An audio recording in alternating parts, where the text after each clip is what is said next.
Assalamualaikum warahmatullahi wabarakatuh. Saya Nur Febriana dari jurusan Bahasa dan Sastra Arab semester 7B di IAIN Syekh Nurjati Cirebon.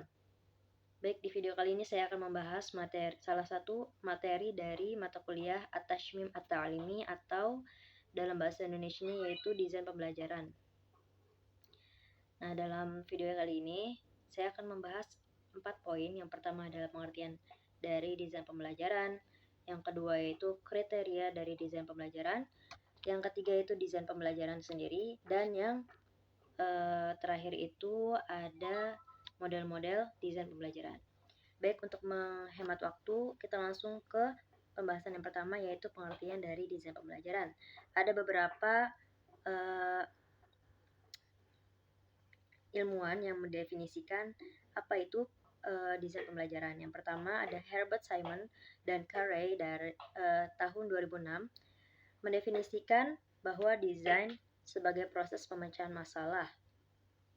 Nah, menurut mereka, suatu desain muncul karena kebutuhan manusia untuk memecahkan suatu persoalan. Yang kedua ada dari Gagne pada tahun 1992 menjelaskan bahwa desain pembelajaran disusun untuk membantu proses belajar siswa, di mana proses itu memiliki tahapan segera dan tahapan jangka panjang. Menurut Gagne, belajar seseorang dapat dipengaruhi oleh dua faktor, yaitu faktor internal dan faktor eksternal. Nah, faktor internal itu terdapat dalam diri seorang siswa itu sendiri, dan faktor eksternalnya itu berada di luar diri siswa itu. Nah, menurutnya, desain pembelajaran itu termasuk ke dalam faktor eksternalnya. Nah, menurut Gagne juga, kondisi internal dapat dibangkitkan oleh pengaturan kondisi eksternalnya. Kemudian yang terakhir ada ilmuwan yang bernama Gentry pada tahun 1994. Ia berpendapat bahwa desain pembelajaran berkenaan dengan proses menentukan tujuan pembelajaran, strategi, dan teknik untuk mencapai tujuan, serta merancang media yang dapat digunakan untuk efektivitas pencapaian tujuan. Baik, selanjutnya ada langkah-langkah dari desain sistem pembelajaran atau instructional system design. Yang pertama itu adalah menganalisis. Nah, di sini menganalisis adalah proses mengidentifikasi apa yang dipelajari. Setelah menganalisis, langkah keduanya yaitu mendesain. Secara keseluruhan, mendesain adalah proses menspesifikasi bagaimana harus dipelajari. Nah, setelah menganalisis, mendesain, langkah selanjutnya yaitu mengembangkan. Kegiatan mengembangkan di sini adalah kegiatan proses memandu dan menghasilkan materi pembelajaran. Nah, langkah selanjutnya yang sudah pasti harus kita lakukan yaitu melaksanakan. Karena sebagus-bagusnya perancangan yang sudah kita rancang sesempurna mungkin itu tidak akan menghasilkan apa-apa tanpa dilaksanakan. Betul kan? Jadi di sini melaksanakan adalah kegiatan menggunakan materi dan strategi dalam konteks. Kemudian setelah dianalisis, dirancang, dikembangkan, dilaksanakan, maka akan ada langkah selanjutnya yaitu evaluasi untuk menentukan kesesuaian pembelajaran. Agar kita tahu apakah metode sebelumnya yang sudah kita laksanakan itu sesuai atau tidak dengan siswa-siswa. Kalau misalkan sesuai maka diteruskan, kalau tidak maka kita perbaiki gitu, ada yang dikurangkan atau ada yang dilebihkan. Kemudian kita langsung masuk ke pembahasan yang kedua yaitu kriteria desain pembelajaran. Jadi desain pembelajaran itu harus memiliki kriteria. Nah, apa aja sih kriterianya? Di sini ada 3 kriterianya. Yang pertama berorientasi pada siswa. Nah, jadi siswa di sini sebagai objeknya. Jadi desain pembelajaran itu bukan dibentuk oleh guru. Jadi desain pembelajaran itu harus disesuaikan dengan kondisi siswa-siswanya. Nah, ada beberapa hal yang perlu dipahami tentang siswa. Jadi harus mengadakan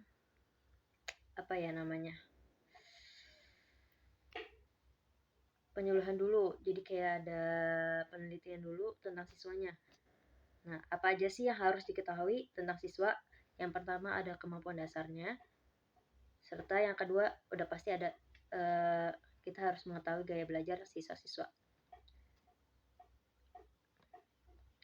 Lalu yang kedua itu kriteria yang kedua ada berpijak pada pendekatan sistem, dan yang ketiga, kriteria ketiga itu ada teruji secara empiris. Jadi sebelum digunakan, sebuah desain instruksional harus teruji dulu efektivitas dan efisiensinya secara empiris, yakni melalui pengujian secara empiris dapat dilihat berbagai kelemahan dan berbagai kendala yang mungkin muncul sehingga jauh sebelumnya dapat diantisipasi. Lalu selain itu, melalui pengkajian secara ilmiah dapat meyakinkan para pengembang pelajaran untuk menggunakannya. Ini diambil dari Sanjaya tahun 2011 halaman 68. Kemudian pembahasan yang ketiga atau poin ketiga yaitu desainer pembelajaran. Desainer pembelajaran berarti desainer, seorang perancang kan. Jadi kita membahas tentang seorang yang merancang yang terlibat dalam perencanaan, pengembangan, penerapan, dan evaluasi pengajaran. Menurut International Board of Standard of Training, Performance and Instruction atau IBSTPI dalam pribadi tahun 2009 halaman 61, ada 4 domain kompetensi yang perlu dimiliki oleh seorang perancang program pembelajaran atau instructional designer. Yang pertama, ada fondasi profesional atau professional foundation. Nah, seorang perancang sistem pembelajaran meliputi kemampuan dalam beberapa hal berikutnya. Yang pertama, ada berkomunikasi secara aktif dengan menggunakan sarana visual, verbal, dan tulisan. Kemudian menerapkan hasil studi dan teori mutakhir dalam mempraktikkan desain sistem pembelajaran. Memperbarui atau mengupdate dan memperbaiki pengetahuan, keterampilan, dan sikap yang dimiliki tentang desain pembelajaran. Jadi harus terus mengasah atau menambah ilmu tentang desain pembelajaran gitu. Kemudian mengaplikasikan keterampilan riset yang fundamental dan melaksanakan proyek dan pekerjaan yang terkait dengan bidang desain sistem pembelajaran. Dan yang terakhir ada mengidentifikasi implikasi legal dan etis dari perancangan program pembelajaran dalam suatu lingkungan kerja. Yang kedua yaitu kemampuan perencanaan dan analisis atau planning and analysis. Kompetensi dalam melakukan langkah perencanaan dan analisis meliputi beberapa kemampuan dalam hal berikut.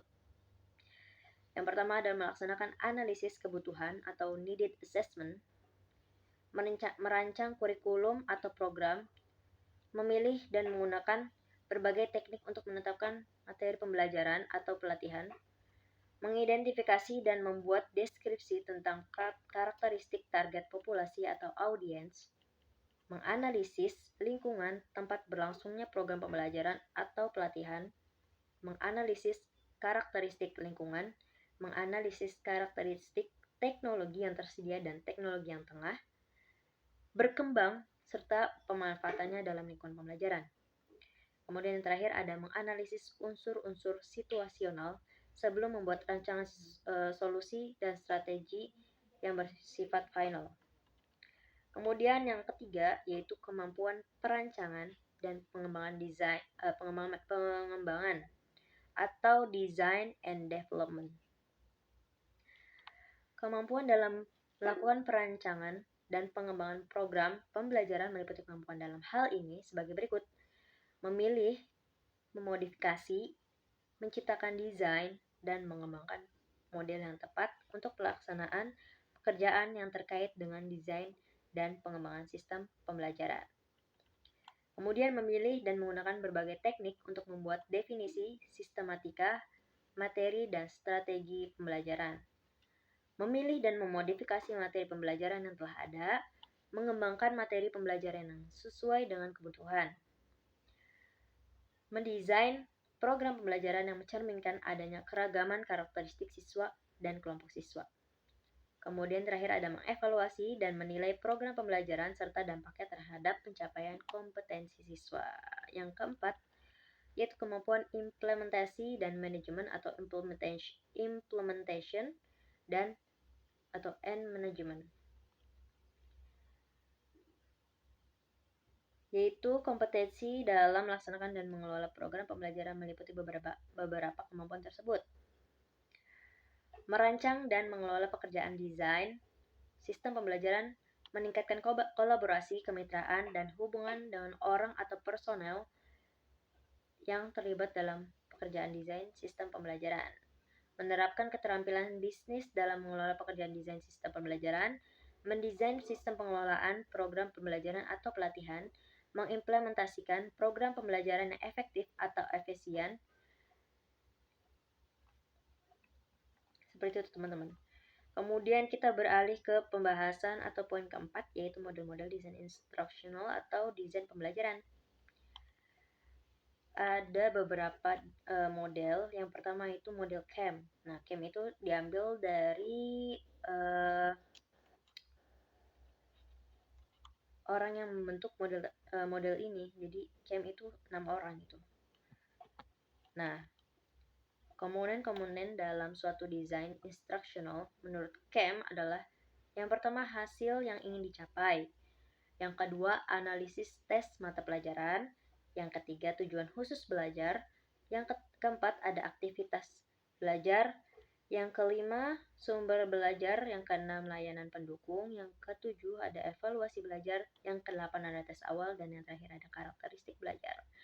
Kemudian ada model yang kedua yaitu model Banati. Nah, model ini memandang bahwa penyusunan sistem instructional dilakukan melalui tahapan-tahapan yang jelas. Nah, di sini terdapat 6 tahapan. Yang pertama ada menganalisis, yang kedua merumuskan kriteria tes, yang ketiga menganalisis dan merumuskan kegiatan belajar, yang keempat adalah merancang sistem, dan yang kelima mengimplementasikan dan melakukan kontrol kualitas sistem, dan yang terakhir ada mengadakan perbaikan dan perubahan berdasarkan hasil evaluasi. Kemudian model yang ketiga yaitu model PPSI, bukan PSSI. Jadi model PPSI itu singkatan dari prosedur pengembangan sistem instructional. Nah, model ini adalah model yang dikembangkan di Indonesia untuk mendukung pelaksanaan kurikulum 1975. Nah, model PPSI ini berfungsi untuk mengefektivitaskan perencanaan dan pelaksanaan program pengajaran secara sistematis untuk pedoman bagi guru dalam melaksanakan proses belajar, merumuskan dalam melaksanakan proses belajar mengajar. Nah, di sini terdapat 5 tahap, yakni yang pertama ada tahap merumuskan tujuan, yang kedua ada mengembangkan alat evaluasi, yang ketiga ada mengembangkan kegiatan belajar mengajar, yang keempat ada mengembangkan program kegiatan pelajaran. Nah, terus yang kelimanya itu ada pelaksanaan program. Langsung kita ke model pembelajaran yang keempat, ada model pengembangan pembelajaran menurut Carey. Oke. Nah, menurut pendekatan ini terdapat beberapa komponen yang akan dilewati dalam proses pengembangan dan perancangan. Yang pertama itu ada identifikasi tujuan pembelajaran. Yang kedua adalah melakukan analisis instructional. Yang ketiga ada mengidentifikasi tingkah laku atau karakteristik siswa. Yang keempat ada merumuskan tujuan kinerja. Yang kelima ada pengembangan tes acuan. Selanjutnya ada pengembangan strategi pengajaran, pengembangan atau memilih pengajaran. Yang ke-8 itu merancang dan melaksanakan evaluasi formatif. Yang ke-9 ada menulis perangkat. Yang ke-10 ada revisi pengajaran. Lalu metode yang kelima yaitu model yang kelima ada model Assure. Nah, di sini ada Sharon Isel Smaldino, James de Russell, Robert Hynek dan Michael Molenda pada tahun 2005 mengemukakan sebuah model desain sistem pembelajaran yang diberi nama Assure. Langkah-langkah penting yang diperlukan dalam model desain sistem pembelajaran Assure meliputi beberapa aktivitas, yaitu ada analysis learners atau melakukan analisis karakteristik siswa, lalu ada stage objektif yaitu menetapkan tujuan pembelajaran. Yang ketiga ada select methods, media, and materials, yaitu memilih media, metode pembelajaran, dan bahan ajar. Kemudian ada utilize materials, yaitu memanfaatkan bahan ajar. Yang kelima ya, ada require learners participation, yaitu melibatkan siswa dalam kegiatan pembelajaran, dan evaluate and revise, yaitu mengevaluasi dan merevisi program pembelajaran. Itu model Assure ya. Lalu kita ke model yang keenam, yaitu model kedua dari yang terakhir,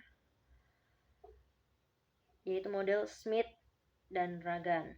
Patricia L. Smith dan Tillman J. Ragan pada tahun 2003 mengemukakan sebuah model desain sistem pembelajaran yang populer di kalangan mahasiswa dan profesional yang memiliki kecenderungan terhadap implementasi teori belajar kognitif.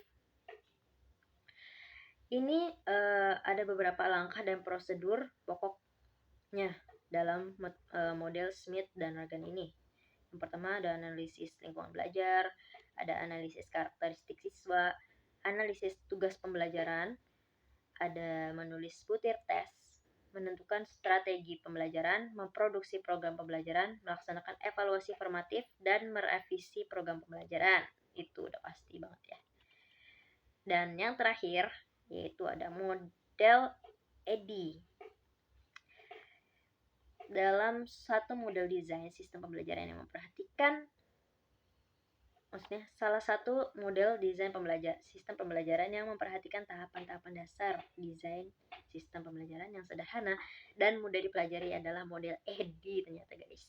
Model ini sesuai dengan namanya terdiri dari 5 fase atau tahap utama, yaitu EDDI ternyata singkatan guys. ADDIE, yaitu yang pertama A, analysis, D, design, D-nya lagi development, yang I-nya itu implementation, dan yang terakhir E-nya itu evaluation. Wah, keren banget ya guys. Singkat, padat, jelas, mantap. Ya sebenarnya sih gak jauh beda menurut saya model-model pembelajaran di sini. Gak jauh-jauh dari tadi yang EDDI, bener. Udah pasti ada evaluasinya semuanya. Oke guys, jadi sekian penjelasan tentang materi desain pembelajaran ya. Ini masih awal banget, masih pengertian dan model-modelnya. Oke, sekian dari penjelasan yang bisa saya berikan. Semoga teman-teman bisa paham dan semoga ini bermanfaat buat kita semua. Terima kasih. Syukron. Akhirul kalam. Wassalamualaikum warahmatullahi wabarakatuh. Dadah.